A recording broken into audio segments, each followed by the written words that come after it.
Okay, so I apologize for this morning. We have the abbreviated class.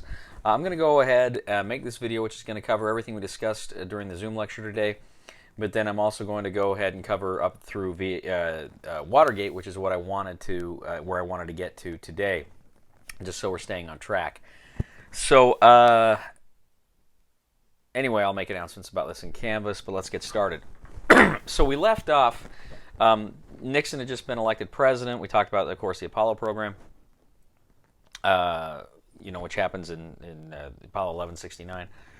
But when Nixon becomes president of the United States here in early 1969, of course, Vietnam is going to be his priority. Now, we talked about how Kennedy was a big foreign policy president, how he wanted to be.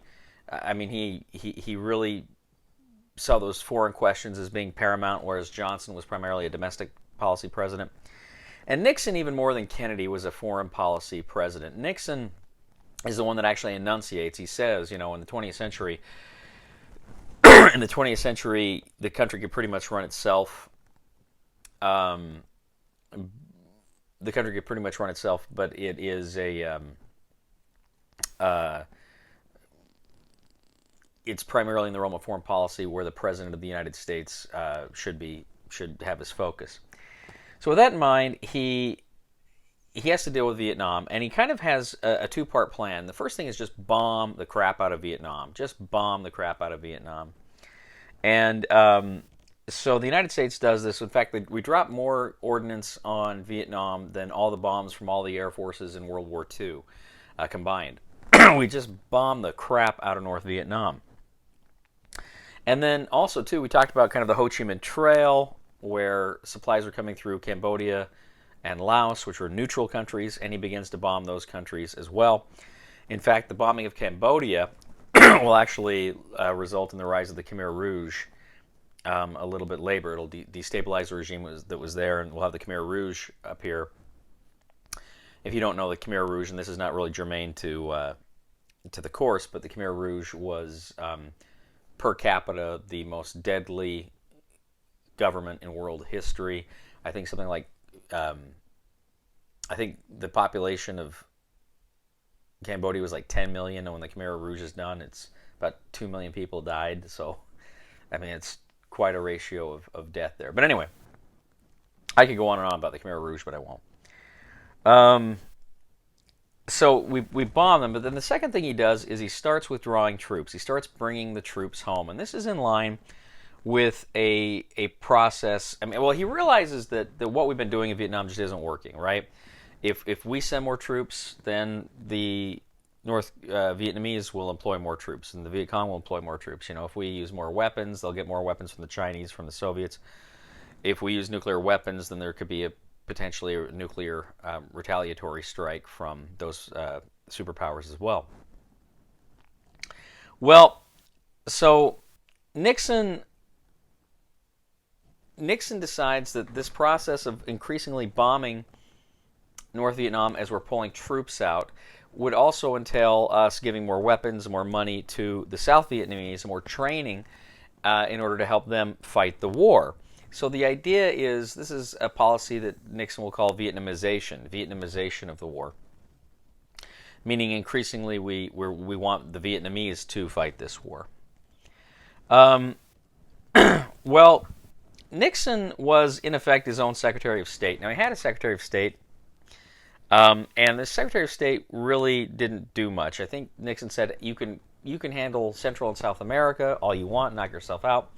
But when it comes to the big questions of dealing with the Soviets, with Europe, with what's going on in Southeast Asia, I'm in charge. And so he is very, very much running the show when it comes to these areas of the world. Now, his national security advisor is his right-hand man, and his national security advisor is Henry Kissinger. Henry Kissinger had been he was a Jew who had grown up in Germany. He left Germany when the Nazis came to power, and he joins the United States intelligence, U.S. Army intelligence, and he interrogates Nazis after the war. He actually went to Harvard, and he wrote a dissertation on Metternich's foreign policy. He was the Austrian foreign minister during the Napoleonic Wars. In fact, as I recall, his dissertation was something like 1,000 pages, 900,000 pages, and I think Harvard actually, I heard this, that Harvard instituted a rule that PhD dissertations can't be more than like 500 or 600 pages because of him. It's kind of an apocryphal story. I don't know if that's true, but anyway, it's funny. It just goes to show how long and involved his work here was, his dissertation was. Well, together, Kissinger and Nixon decide containment doesn't work.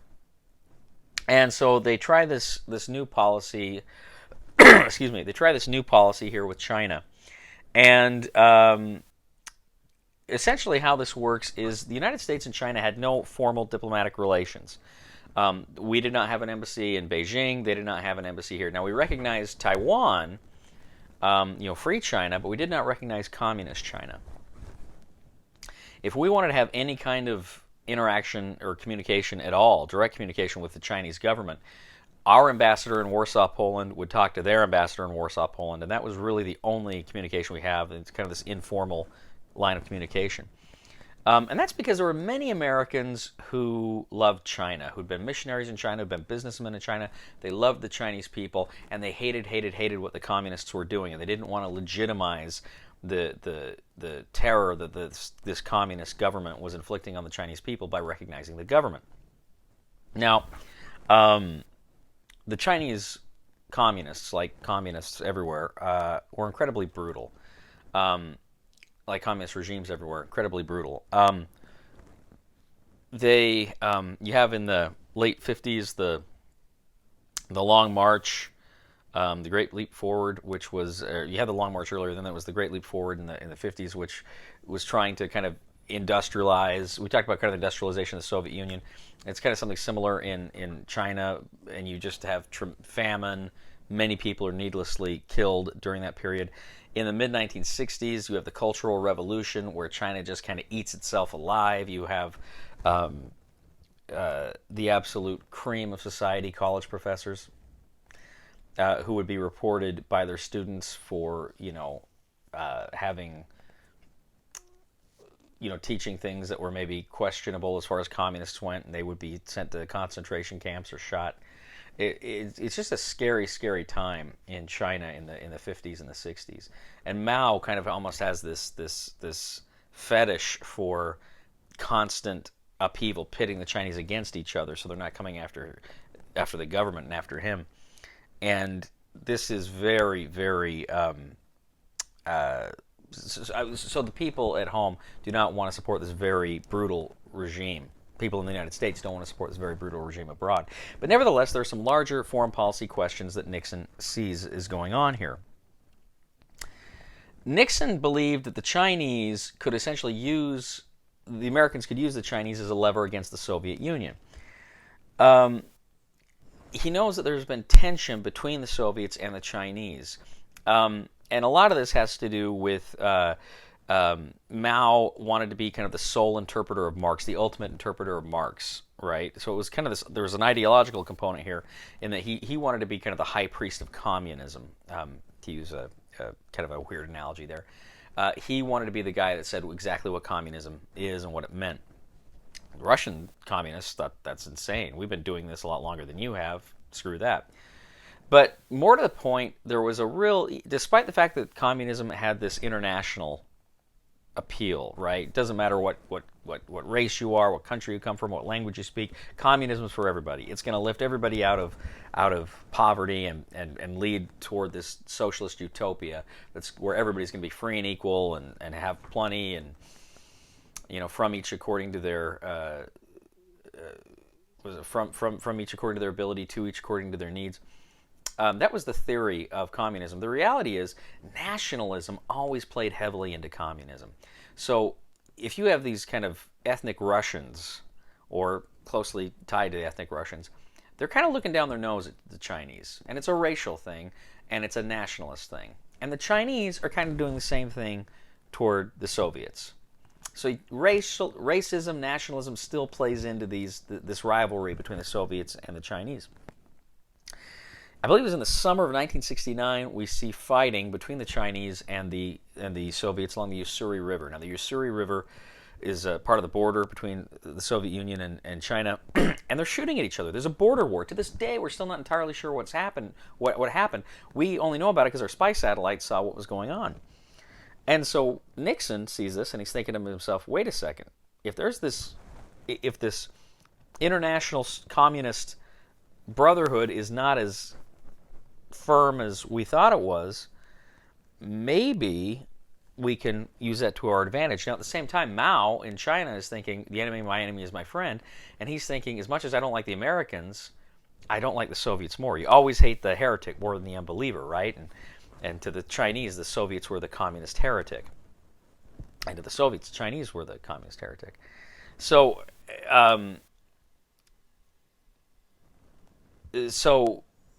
both Nixon and Mao are looking for some kind of a rapprochement. Nixon actually, he uses some diplomatic language here. I think it was like Time Magazine or something interviewed Nixon. They said, "Is there anything you'd like to do before you died?"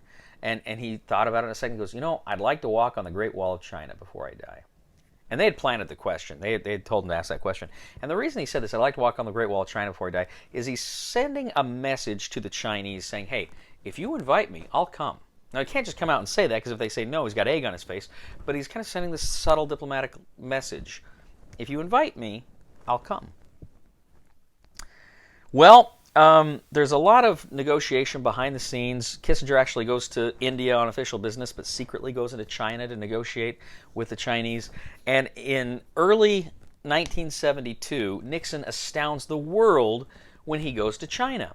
Nixon is a hardline anti-communist. This is a guy that has always been tough on communism. He went toe-to-toe with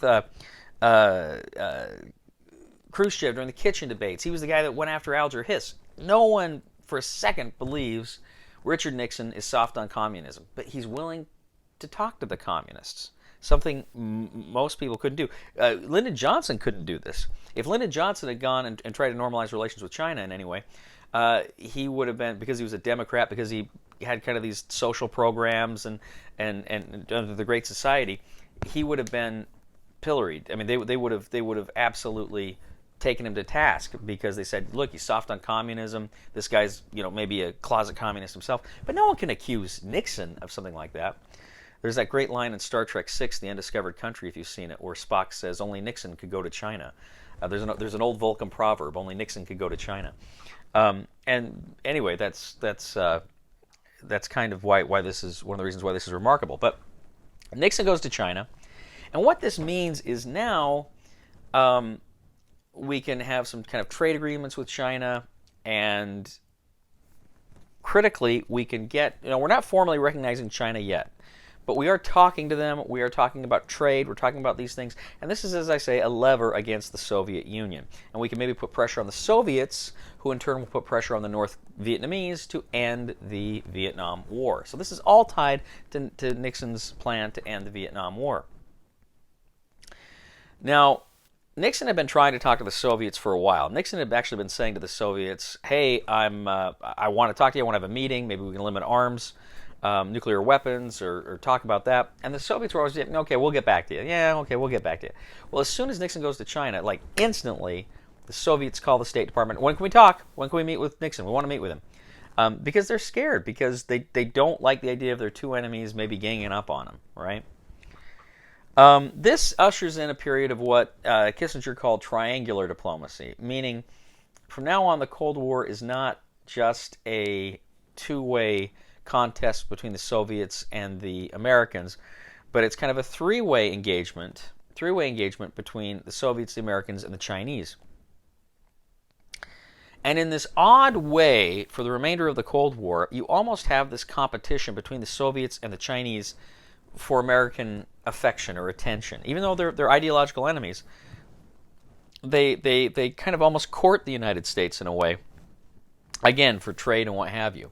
But again, this is all part of Nixon's plan to try to end the war in Vietnam. And he's very, very popular because of it. His approval rating is in the 70s, around 70%, which is really good for a president. After all this goes down. And we tend to think of Nixon as being a very unpopular president, and he certainly becomes so. But at this time, people liked what he was doing. This guy's making headway. we're going to have peace in Vietnam, and we're going to have a thawing and a relief of tensions in the Cold War. People approved of that. Okay. In 1971, there is we have the 26th Amendment to the Constitution is passed. It is ratified. And the 26th Amendment to the Constitution lowers the voting age from 21 to 18. And the idea here is that 18-year-olds were being forced to go fight in Vietnam, and so the rallying cry was, if you're old enough to fight, you're old enough to vote. Meaning people should have a stake in their future if they're called upon to risk their lives. And I mean, that makes a certain amount of sense. Personally, I don't think people should vote till they're 30, maybe with an exception for people in the military or what have you. But that's just my opinion. In 1972, the Democrats select George McGovern as their candidate, and Nixon easily wins this election in 1972. He gets 520 electoral votes, and McGovern got 17. McGovern, I think, took Massachusetts and D.C. So, again, this is massive, right? Nixon just sweeps this election. In fact, I was listening to Newt Gingrich on NPR years ago, and Newt Gingrich was telling the story about how he had a dinner one time with George McGovern, and George McGovern told him, what was it? The one good thing about losing as badly as I lost that election is I was never lying up awake at night wondering, what more could I have done? What more could I have done? And again, someone like Hillary Clinton or Mitt Romney, who came very close to winning the presidency, the rest of their lives are kicking themselves. I was this close. George McGovern didn't have that problem.